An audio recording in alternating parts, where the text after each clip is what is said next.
สวัสดีค่ะทุกคนมือนี้เดินทางจ้าผู้บ่าวพาเลาะจ้าพี่น้อง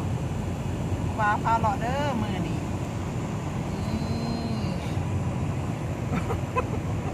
นาลิง